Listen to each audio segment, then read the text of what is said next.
Okay, so the big plan was we're going to talk about couscous spices. Yes, that's how it's going to be. We'll talk about the spices. We'll explain everything.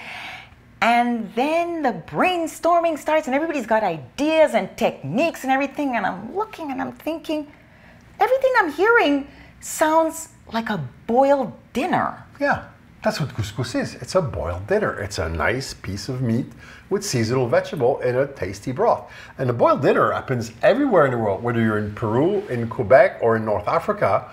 It's a common dish. We have something very similar in Trinidad. Oh yeah? Oh yeah, you know what we call it? What is it called? Boiled what? We call it soup. Okay. With a big piece of meat. Of course. And vegetables. Yeah, it's the same thing. If I'm not mistaken, Yeah. we're looking at your grandmother's recipe. Yeah, for a boiled dinner. Typical Okay. Canadian boiled dinner.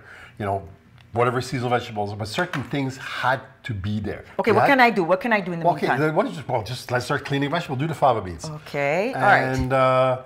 And you know, whatever was carrots always seemed to be there. Turnips when she had them. Cabbage was an essential.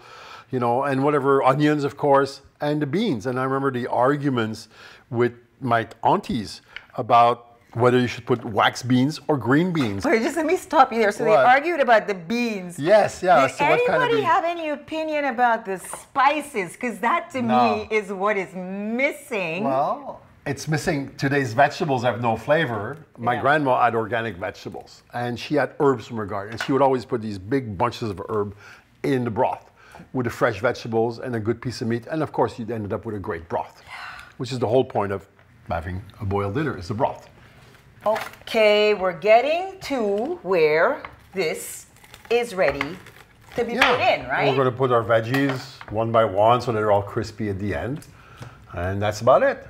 Okay, so what about the spices?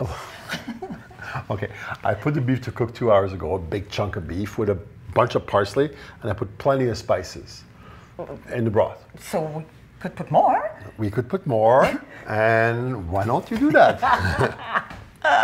Here we go. Yeah, we always put a little more. Well, a little bit more is always good. Oh, Yeah, look yeah. at that. Look Yeah. at that, beautiful.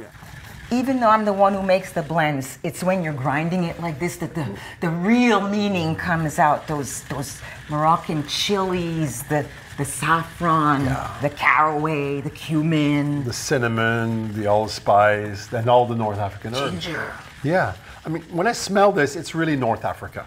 I've done this many times, put it in the mayonnaise to make a dip, put it in a sauce, put it in salad dressing, rubbing meat, and you really get those North African flavors, and it flavors almost any dish. Yeah.